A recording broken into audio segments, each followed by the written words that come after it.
GOP. And increasingly what we're seeing is the Republican Party ceasing to be a functioning national party and increasingly becoming a regional party. By the way, it looks like there might be 15 or 20 pro-Trump protesters at the Miami courthouse. This is just from the shots that I've seen. Maybe 30. I don't know. What was there, 200 in New York? Like I said, this is not a big deal. Anyhow, the Republican Party, it is increasingly becoming a regional party. And the Democratic Party is increasingly becoming a national party. Now, why would that be? Well, first of all, the Republican Party has, obviously there are some factors like rural, urban, that, states that are very, very rural tend to be more Republican. States that are very urban tend to be more Democratic. Oklahoma or Wyoming versus New Jersey or New York, although New York has a lot of rural areas.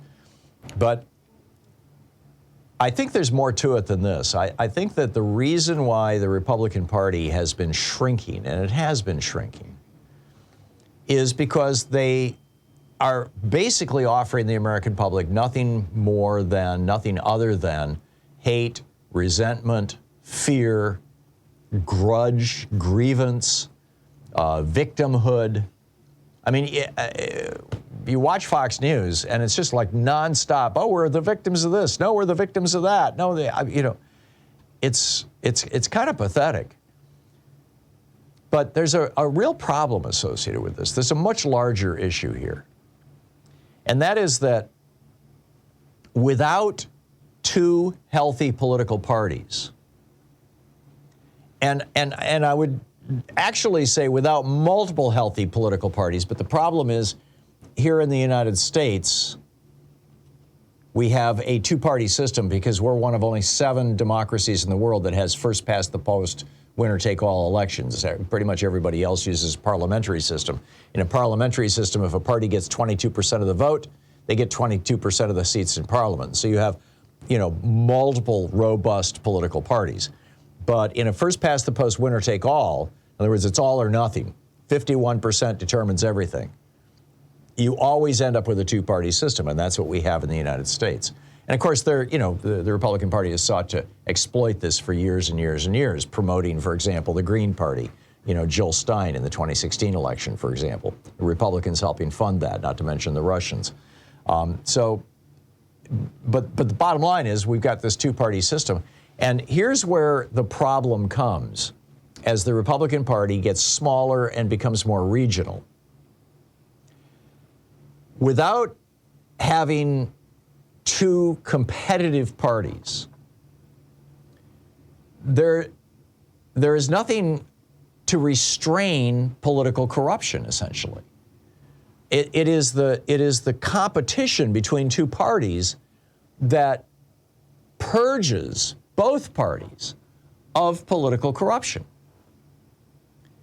When you have one party that just basically rules with an iron fist and has for a long, long time and is never, almost never anyway, successfully challenged by the other party, that party, that ruling party tends to become sclerotic.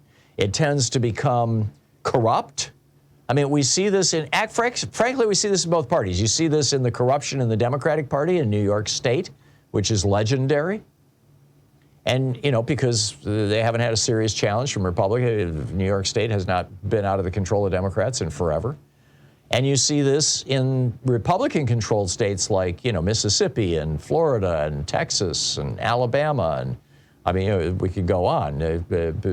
Tennessee, where recently, they expelled 3 members, for example, 4 members. 3 members. So it's not a good thing for the country. But it's not my job to fix the Republican Party. Apparently, though, the Koch network, Americans for Prosperity, the group funded heavily by the right-wing billionaires, thinks it is theirs. They just dropped an ad this morning basically trashing Donald Trump. and saying that, Donald Trump is a loser and we need to move on. In fact, they literally use that phrase. You'll recall MoveOn.org dates its genesis back to, I believe it was 1997, when Bill Clinton was being prosecuted or persecuted, your choice, for Monica Lewinsky. And they came out and said, it's time to move on from this. Let's get back to governing the country. Well, this is what the Koch network is now saying, is time to move on. I mean, literally, that's what it says in their new ad. So a couple of questions here, and I'll put them on the table and we can talk about it if you'd like.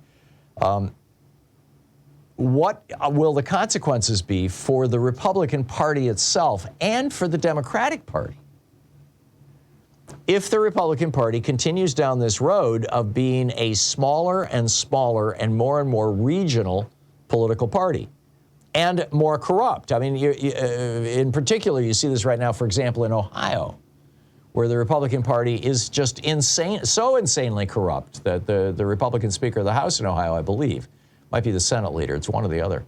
I mean, it's just up to his eyeballs in corruption scandals. Mike DeWine gets away with an awful lot because he just seems like a nice guy, but some really awful policies. And the corruption is terrible. So, number one, what does this mean for the future of the Republican Party? How does the Democratic Party, lacking a party that has, that actually can hold them to account? I mean, we saw this, a little tiny bit of this here in Oregon, where, we had an elected official, or a Democratic elected official, who is now under federal investigation for corruption. Because the Republican Party in Oregon has just become nothing but an obstruction party. All they're doing, they're refusing to show up for the legislative session. Hundreds of pieces of legislation now are in limbo. Lots of important stuff is not getting done. So where does this go? How does this work out? I mean, we're seeing these differences, startlingly. In Mississippi, a child in Mississippi is fully 10 times more likely to be killed with a gun than a child living in Massachusetts. Red states are embracing guns, book bans, abortion bans, pollution, more pollution.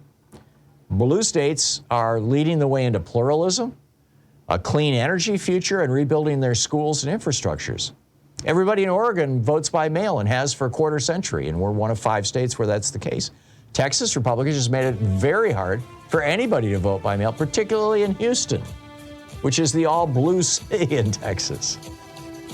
A woman in California can get an abortion basically any time within the constraints of the old Roe v. Wade guidelines. A woman in Texas who tries to do this could end up in jail, or at least her family members could. She could get stalked. She can get hit with a $10,000 lawsuit. What does this mean for the future of America?